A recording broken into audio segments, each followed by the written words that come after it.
So the first part of marketing is understanding people, right? So inside these rooms, and I'll use the brands because it's, I think the statute of limitations is up, but when I worked on Pedigree Dog Food, it was the #1 dog food brand in the world. When I worked on Paper Mate ink pens, it was the #1 ink pen brand in the world. When I worked on Graco baby products, #1 car seat brand in the world.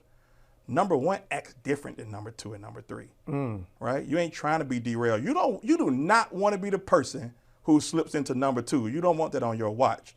So there's a level of what we call productive paranoia, where you're always thinking what if scenarios. So if you understand your people and you understand what's going to inform or impact their buying decision, then you take that and you shape it into messaging. So by the time I get to social media, I realize that most people don't understand what impacts a buying decision. Yeah. So they don't know how to communicate the value, even if they know how to create it. You know what I'm saying? Bro, hold on, wait a minute. My goal is to help coaches and entrepreneurs turn their mind into money, teaching them how to take what they know, package it, market it, sell it, and automate it to make a massive income and massive impact, even if they don't have a lot of followers on social media. If you're watching this video, you're about to make a whole lot of money, because the goal of the Monetizing Markets podcast is to help coaches and entrepreneurs just like you package their ideas. We all have information in our heads, things that we know how to do, and turn it into online income. Well, how do you do that? Well, you take your ideas and we're going to package it into digital products or courses where you can teach someone how to do what you know how to do, to market it with people. If you know how to package something, people need to know it's available, to selling it, to automating and building a successful online business. Well, today, this is by far, I think, one of the most brilliant people I've had the opportunity to meet. But what's amazing is there are a lot of people on the internet, but there are a lot of people that are not cool in real life. This person, high integrity, extremely brilliant, I would say one of the most brilliant entrepreneurs I've met in a long time. He is a friend of my mind, my brother, my friend, and you probably know him from what he would say, snatching edges on the internet. I love his approach to branding. I love his approach to content creation. All of us on social media trying to figure out what should we post. Well, he has been able to successfully help entrepreneurs who struggle with content create an easier and more effective way to do it and to brand it. My brother, my friend, Mahdi Woodard is in the building. What's up, man? Man, it's a pleasure to have you, man. Nah, the pleasure's mine. I'm happy to be here, bro, for sure. Man, I can't even waste no time. I think it's so much to share, so much to do. I want to start from a critical point in your life where you've done so much in corporate America. You're not one of these people who just started on the internet. You've developed a skill set in corporate America. You climbed the corporate ladder. You worked hard, went through all the bureaucracy of what it looks like to climb the ladder and get promoted. You're internationally building brands for some of the biggest companies, right? From some of the biggest companies. What is that day like? I want to take you back to that day where you're finally company credit card, nice car, money coming in, and you could ride off into the sunset and do that forever and collect the pension. Yeah. But what is that moment in your head where you decide, now I won't say it the way you would say it, when you decide, I'm sick of this, I'm quitting? It was 2 days. Okay. First, and I got it visually because it's only going to make sense, right? I'm in Paris, France. Paris. Je m'appelle Mahdi, right? I'm in Paris, France. Like you said, everything is unlimited. So you're in the nicest hotel suite. You got the American Express. You're here on business, but you have access to the world, so to speak, right? And I'm miserable. I'm trying to write the outline for an ebook while also work up the courage to be like, can I actually do this? So you know that you have the documented and the decorated success from a corporate standpoint, but entrepreneurship is its own beast that I don't quite know about yet. I made that decision that day in 2014 to quit. It took 2 years to leave. Wow. Yeah. Wow. Yeah. And that was off of the strength of, sometimes you know how you write on your vision board the title you want, the money you want, but you don't actually understand until you get it that even that pinnacle of success, there's still a hollowness to it. You can still only, you can only impact change so much inside of an organization with 50, 60,000 employees.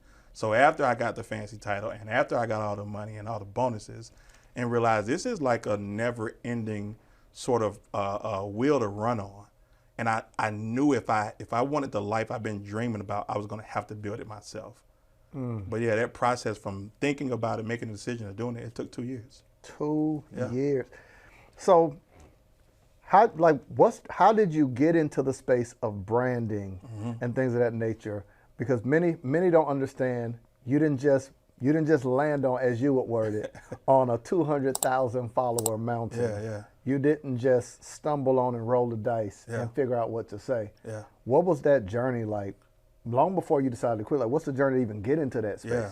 So, and I want to, and I don't say this to be arrogant or pompous, but we got to draw a line between marketing is this big old word and branding is this big old word. I work for the companies that we all know, Fortune 100. You go in any grocery store in the world, you go in any superstore like a Target or a Walmart, those brands on those shelves, there's a person making a decision on why is it here, what color should it be, what's the pricing strategy. So I was one of those people, right? Completely different from door-to-door marketing, right? No shade. Yeah. But the route to get there, I didn't know it either. Like a lot of folks, I'm the first one in my family to graduate from high school and to go to a 4-year university. So I got to college and I'm good at math, I'm good at science, I'm good at a whole lot of stuff, right? I took my first marketing class and I said, y'all pay people to do this? This is a job, right? And they like, not only is it a job, it's a high paying job. But learning the difference between who are we as people versus how do we behave as consumers? And then how do we create an offer? How do we create some type of value in exchange for $1, in exchange for a credit card swipe? So I went to college like a lot of folks. I got a degree in corporate finance and marketing. Man, I thought I was going to Wall Street. I said, I'm good at this money thing. The guys that had graduated college was coming back driving fancy sports cars. I wasn't one of them. You know what I'm saying? I want to show everybody that me going to college wasn't for naught. Let me get one of those in red. Give me one of those in red. You know, black, give me one in black for you. At that stage, give me one in red, right? Black now. But yeah, so I studied everything and I met a phenomenal mentor who's still a business mentor of mine to this day. He's for perspective, his company does about $15 billion a year. Sheesh. And he said, young man, if you are good enough to go do corporate finance on Wall Street, you'll kill in marketing because it's actually the hub of the wheel. You drive the companies forward. You need to have the business and financial acumen to sit down with all the money folks, and then the creative skills to sit down with all the advertising folks. You'll be right at the intersection and you'll thrive. So I'm grateful to this day for the advice he gave me because it was sort of the thing that helped steward my entire career. You said something critical. Yeah. I love your wording. You said, I didn't know the route to get there. You know, this analogy, so to speak, of sales and products or vehicles, right? Yeah. And I love how you mentioned a mentor basically helped you get back on the right track to arrive at the right destination. So what I love is you're playing that role for hundreds of thousands of people online. Because you're helping them navigate the balance between them as an actual person and separating, okay, this is the route to lead your life, to live from a place of peace and creativity, and then this is the route to drive your business. You posted something the other day I thought was super powerful. You said, I don't want to mess up the wording, but you were talking about this is a space that some of you need to grind and some of you should take some time off, something to that effect. I love, and you said this is a space that celebrates both. That, to me, was completely brilliant because it encapsulates that fine line that you work in too, right? I know how much time and attention you put into your craft and what you do. Do you, how much of that comes from corporate and how much of that comes from your entrepreneurial journey? Ooh, beautiful question, bro. What you get from corporate is scale, and not just how you scale a company, but how you step back saying that I got the globe to play with. In my last corporate role, it was you need to bring in $25 million worth of revenue this year, and you have the whole world to play with. So you get to step back and say, I need to make a well-informed decision, but once I make it, we executing, right? So that perspective is probably a better word than even scale. That perspective came from corporate. And then you meet entrepreneurship and you get introduced to the hunger pains, right? Which is the space between the ideas you have in your mind and then the things that you choose to say out your mouth or do with your hands, and how long it takes the average person to actually understand this.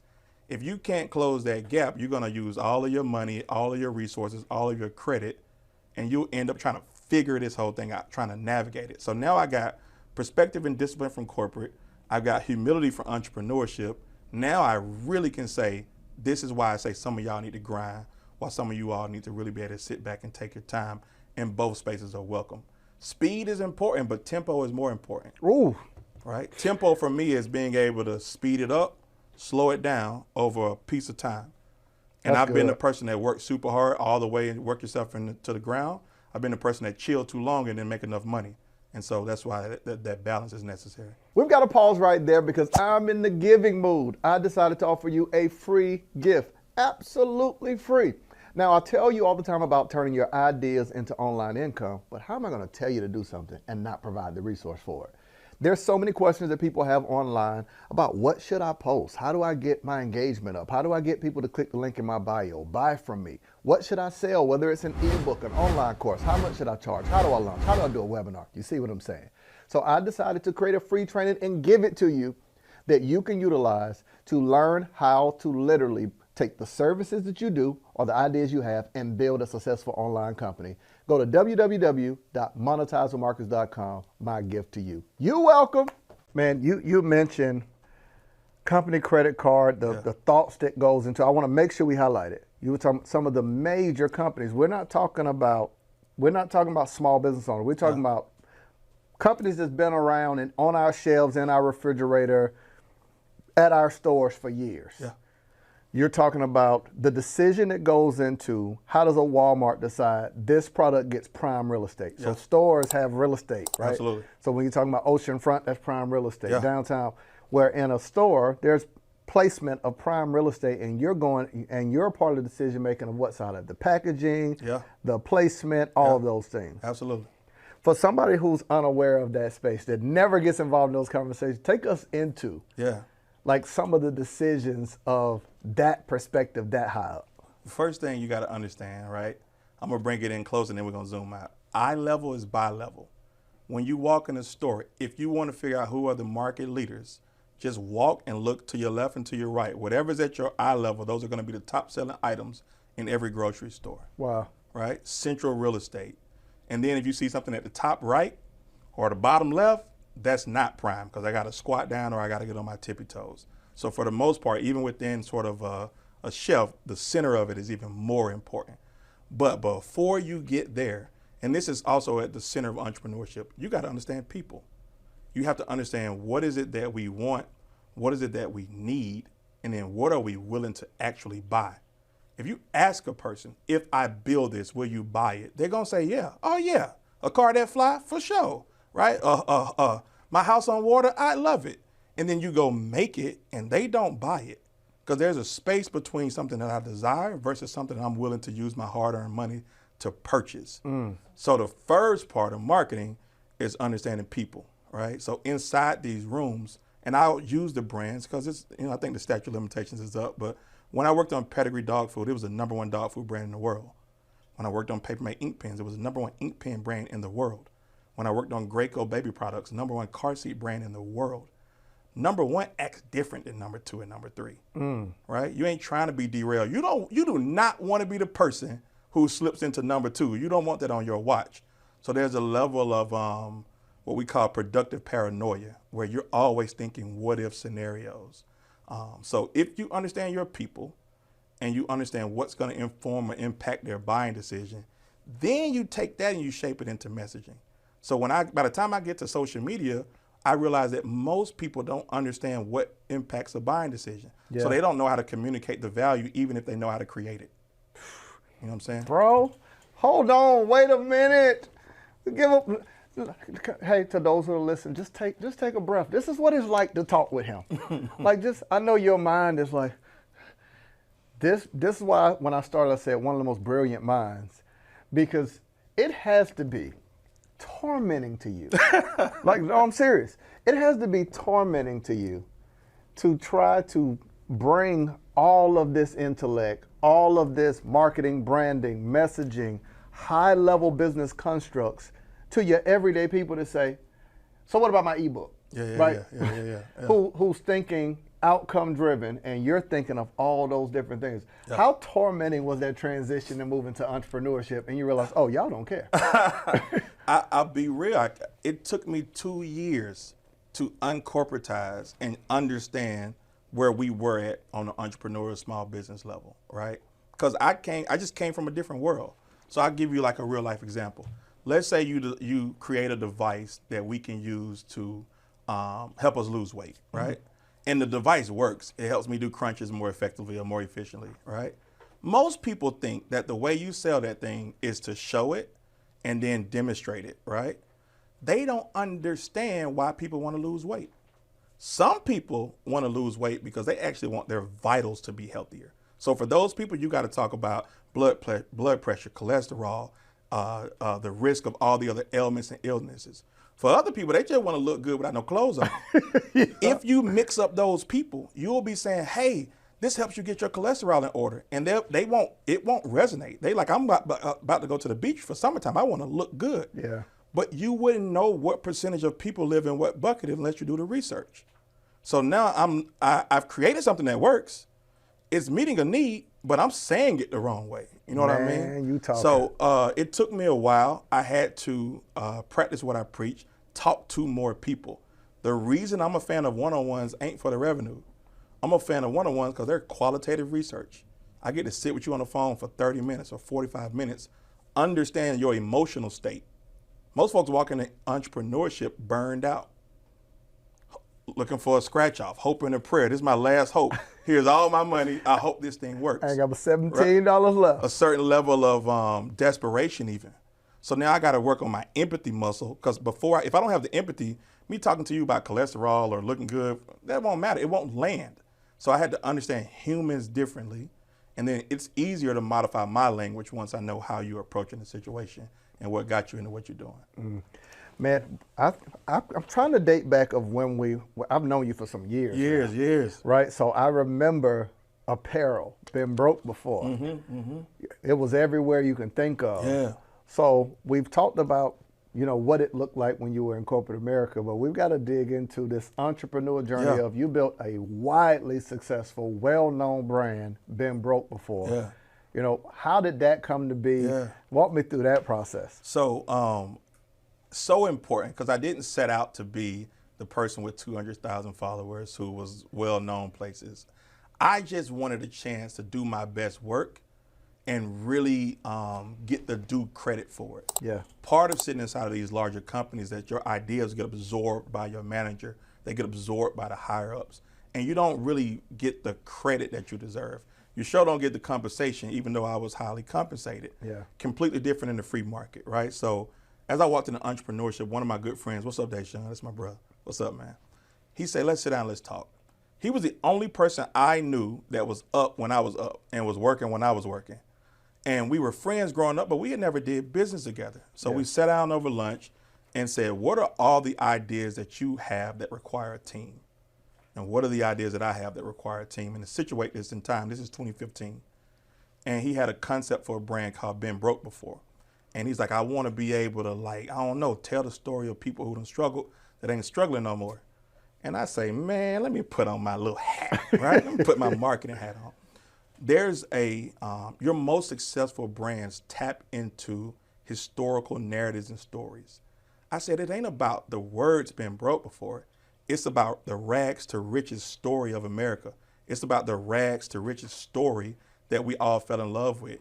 That's the same story in Cinderella. That's the same story in Scarface. Yeah. Almost any of your major movies or books where this hero goes on some type of plight from where they are to where they end up, that's the story.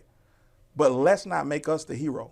What if we put the shirt on people and told their story? Yeah. So now, before we realize that we're doing a thing called UGC, user-generated content, all we know is that this so many people tap into the belief of this, that when they put the shirt on and somebody asks, they say, been broke, man, me too. I'm broke now. It just started a natural conversation. Yeah. So then we say, let's capture and play these stories back out to the masses. But man, phenomenal run. Yeah. And the journey into entrepreneurship, I also don't judge people. You might not start where we at. We made our first $50,000 out the trunk, masterpiece style. Wow. Somebody would call, hey, I'm at CVS, I need 2 black hoodies. Somebody's on the way. We dispatching each other, right? Who the closest to Cumberland Mall? But that grind, that getting to know the everyday person, and then taking something that you've seen come from your mind, printing it up, and somebody else meeting you with excitement, that's priceless. Wow. For those who don't know, Yeah. right? Mahdi Woodard, this brilliance that they hear, this genius marketing mind, this consultant, this creator, like when you're good at something, people try to quickly as possible place you in a box to be able to describe you, right? Yeah. They reduce you down to the moment in which they met you. Yeah. But you don't reduce yourself down to that. How would you define who is Mahdi Woodard? Man, I wish, I'm gonna do my best to tell the story through the lens. Bro, we used to ride our bicycles to where this location is where we're filming. Wow. I grew up in this part of town, and we were all trying to figure it out. Yeah. You've met some of my close friends, my inner circle, right? We say we raised each other because it wasn't enough time for each person to learn every lesson. If you go learn how to swim and then come back and teach me, and I go learn how to do a finger roll layup and come back and teach you, we can speed this thing up. We can speed up the learning curve. Yeah. But before any of that, man, I'm the son. It's 4 of us. I got 2 brothers and a sister. I'm a person that saw what other people were struggling with and was like, I ain't gonna make this my struggle. I'll do whatever is required so I don't have to keep going through the hardships that I'm seeing happen in my family and my neighborhood. And no shade to anybody, right? We kind of all are dealt the hand that we're dealt, Yeah. right? But I developed a chip on my shoulder because I was the youngest. Life got better every year for me. Whereas my siblings, life was already good. My parents got divorced. It crashed and rebuilt. I was so young, I never saw the crash. So I walked around with a little bit of guilt of being like, well, my life wasn't as hard as my oldest brothers, and my life wasn't as hard as my sisters. I got to make sure I do something to pay this thing forward. Wow. You know what I mean? But I would say in my formative years, the 2 things that shaped me the most, one, I played quarterback. I ain't played football, because if you put me in another position, that ain't gonna work out. Right? I played quarterback. And in that space, you understand what it's like to have pressure on your shoulders at a young age, and how to have poise, and how to, no matter what, you can't step out of your character, right? Yeah. That, I didn't know how much it was shaping me for the long run. And then academically, bro, I went from kindergarten to college and never made a C. Wow. I just didn't play when it came to academics, so I don't play when it comes to business either. Whew. Yeah. So you mentioned about everyone navigating that journey, that rags to riches story, the moment where been broke before, people who remember what it was like to have nothing and move into something. What is your rags to riches story? That low moment, Yeah. where there was sacrifice, where, okay, I got big dreams, but my money ain't matching that. Yeah. What's that journey like for you? Do you have a moment like that? I do. I got a couple of them, man. But I would say the realest part of it was the duality of helping people succeed at their business while trying to figure out how to help myself succeed at mine. Man. All right. This is after bro, I had a loft so bad in Atlanta, a garage door that walked into the living room. I had Sonos system before people knew what that was, because my buddy worked for the company. I turned the music on from the car when I had a little date. We walk in, it's R&B upstairs, there's a little rap downstairs. This real You quick. feel me? Let me, don't mind me. I got this little app, right? My whole house was Wi-Fi down way when people were still on cable. So to go from that to then moving in with my homeboy, to then moving all the way back home with my mother, while other people know me for being successful, bro, you know how humbling that is? Wow. Building a company called Being Broke Before while simultaneously going broke. The company had money, but my pride, I didn't want to be the person to take my money out if y'all left y'all money in, but I needed it, right? And I could get on the phone and I could teach you how to build your business. I didn't even have a clue what mine was. You know what I mean? I didn't know I was doing consulting. I was just a smart dude from the hood that helped everybody. Yeah. And one of my friends, my boy Jason, I give him credit. He was sitting in the living room and he said, man, you know how to make $100,000, right? I'm like, yeah. You got businesses that made $100,000? Yeah. You've made $100,000? Yeah. Teach people how to do that. And it was a eureka moment, because I'm coming from 250 million of a concept. I'm thinking that people want to make hundreds of millions. Who would listen to me talk about 6 figures? Who would listen to me talk about 7 figures? Little did I know the whole world out here, 90% of people or so, haven't made that. True. whether they work for a company or work in a business.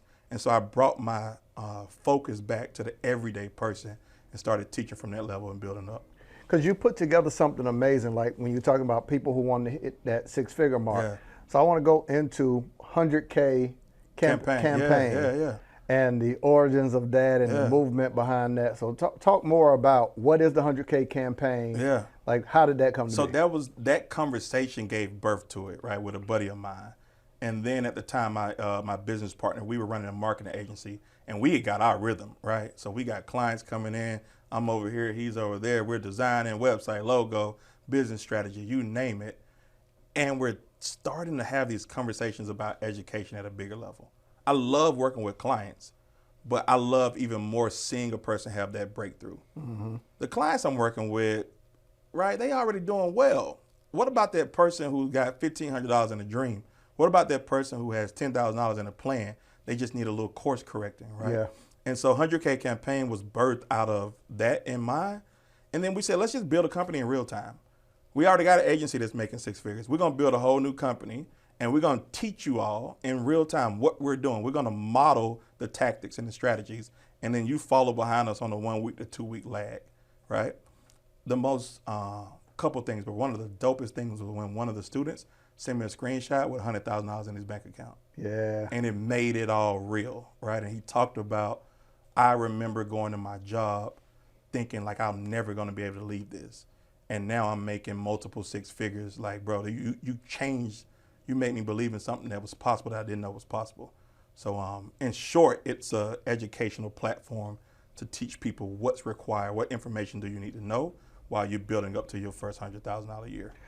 The reason why I absolutely love it, and I'm curious, what's more rewarding? Mm-hmm. $25 million campaign with some of these major brands and walking in the store and saying, I did that. Yeah. Or $1,500 client saying, how do I make my way to six figures, and saying, I did that. Both are rewarding at different phases in life. When I was young, it was more rewarding to be in corporate because that was all that I knew. And everybody from my neighborhood, right, hadn't seen anything like that. Yeah. So I remember people bragging like, oh yeah, he in South America, man. He down there doing it with these ink pens. They get the names wrong and everything. He worked for Bic, he worked for Sharpie. I'm like, it's paper mate. But there's a pride that we all get from seeing something recognizable, right? Like you said, these brands have heritage and they have legacy. And so there's a certain level of validation that you get when they say, I choose you, right? Mm-hmm. So I don't regret that part. It was important at that phase. But now, like I'm a grown man, to see a person be able to feed their family, because I set my behind down and thought through what I wanted to do and wrote it out and made it digestible, right? To meet a woman in the airport and she say, hey, I just lost somebody close to me. Your content get me through. I couldn't put a price on how rewarding this is. Man. Yeah, because you can see it's impacting people's life on a day-to-day. So we got to go to now, man.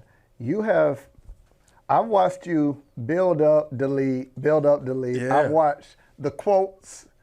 I've seen you just intentionally, what I love about you is your ability to measure something and execute it. That skill is unmatched. Mm-hmm. I've heard you say you're going to do it and do it. Yeah. So for those who don't know now, man, I would say influencer. You probably don't like to use that term. Good. Like highly recognizable. So many follow you, share your information. There's not many people that in some shape, form. I saw a client of mine the other day and I checked him on it. Yeah. Crop your stuff out and post it. I was like, bro, give credit to my man. Like he said it like it was his own. So many people are sharing your information. Hundreds of thousands of people follow you. Yeah. Millions of impressions. Yeah. How did you get there? Like, what's that starting point when you sat down and said, you know what? Yeah, I'm finna wear them out on social media. So, you should quit working for free. How did social media hire all of us to be their workforce? We're on the app posting videos, going live, creating reels. We do not get paid when we create content on social media. They do.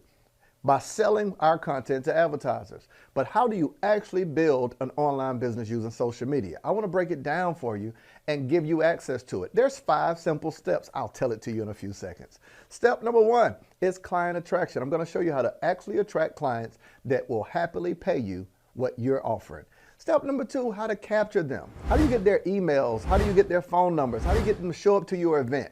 Be on your Zoom calls. To what I refer to as client dating. It's where you nurture a relationship with people to get them to say yes to whatever you're offering. And I'm even going to show you what type of content to create that gives you brand visibility and brand recognition. I call it social media secrets. You get access wherever you're watching this video. You'll see it in the description and you'll see it beneath this. Let's get back to the episode. I'm gonna give you 2. My bad. It's so much, right? I'm gonna give you 2 things. First was you mentioned, right? You're building your page. You delete some things. You restart. The first thing was finding my voice, and then you realize you don't find your voice. It's been there the whole time. All you do is take back the courage to use your voice. So I was writing and deleting because it wasn't feeling right, because it wasn't my voice, right? I was curating content when I should have been creating content. And so once you find it, we in go mode, right? But the second thing that changed everything, this was 2020. This was right after Q1. There was a thing that went around called coronavirus. My bad, I should just say the virus, right? And it was shutting businesses down left and right. And I had some clients and they were like, hey, I want to pause on some things. I don't really know how I want to move forward. Can we look at restarting our contract at some point in the future? And I remember going home and I said, man, this is the last day I'm going to give somebody else the opportunity to determine what my income is going to look like. And I wrote a post and I said, may the best content creator win. And on that day, I said, I know how to run an agency. I'm now going to treat myself like a client. So I'm going to take all of the stuff that I always want my model clients to do, and I'm going to say yes to it and do it. And then that looked like posting 3 to 5 times per day. That looked like stop short-arming people with the content. I'll give you an example. If I tell you, here's 3 things to do to impact your growth, I'm gonna give you 1, 2, 3, and then I'm gonna say, here's 2 bonus things in the caption below. Most people say, here's 1 thing, click my link for the other 2. No, I'm stealing all that market share. I'm gonna give you everything I got because I'm confident I'm not gonna run out of information. I'm confident I'm not gonna lose the ability to serve you, but I know how important it is for people to get clarity when they're trying to navigate and learn entrepreneurship for the first time. Yeah. Two amazing things you mentioned. You said I was doing content curation when I should have been doing content creation. For those who are like, man, I heard it, but what does he mean by that? Yeah. So what do you teach in that space? Because some don't understand. You're a genius at helping people get clarity with content. I've seen some of the framework. It's masterful. But what's the difference between curation and creation? So let's take a company like Netflix. When they first started, they were taking other successful movies and saying, you can watch your favorite movie on our platform. That's curation. Somebody else is the original author, and with their permission, you're saying, hey, can I shout out what you do? Can I post you? Creation is when you step back and say, I can make my own stuff. Yeah. I can say my own words. I can record my own videos. So I still think it's healthy to have both in the mix, but you reach a special place when you start to develop things that rival the stuff that you normally would have wanted to curate. And so there's a balance for me, but I would tell everybody to lean into the creation. We need your unique voice. We need your unique story. We don't just need more people repeating the best of what's out here. What about that person who, you mentioned some best practices of, you said you became your model student, posting 3 to 5 times a day, showing up and creating and curating. Yeah. Now, what do you say to that person who's at the beginning of their journey and trying to find their unique voice? Yeah. And about actually creating content as a vehicle for marketing their business. Yeah, so the first thing, if you're in that space, and those are 2 of my 3 C's, curate and create. But the number 1 thing to start with is to capture. You already doing something. Put that camera up, right? If you got an old iPhone, you got an old Droid, you got a little niece and nephew, hey, point this towards TT and press the red button. Red button. Press the red button. Just capture what you're already doing. Let's say you start a t-shirt company and you only get 1 sale. Some people are gonna say, man, I only got 1 sale. I'm gonna say, put the camera on me. Watch how I fold this, right? Attention to detail, lint roller. size sticker, handwritten card. Hey, Marcus, thank you so much for buying this. Your purchase just gave me the faith and courage to keep going. Slide that in the slide. Get in my car, put the camera on me, drive to the postal service. Hey, Miss Darlene, drop off my one package. Pay with pride. And I'm gonna record that video and upload it back to social media and say, thank you, Marcus, for believing in me today. And the 10 people that see that video are gonna say, I like the way they move. I would have been ashamed to do it. If they'll do all that for one, imagine what they'll do for 10 sales. And when they get 10, imagine what they'll do for 100 sales. So that's the difference. Just capture what you're already doing, even if it is figuring out what you're doing. Today I read 2 books, I watched 2 YouTube videos, I'm trying to figure out what content is all about. I came across this dude named Mahdi. I got some notes here. I want you all to follow me on my journey to becoming a content creator. Most of us, we are afraid of showing the starting place, right? We got so much ego and pride built in wanting to be at the top of the mountain. We don't want to show anybody else taking our first step.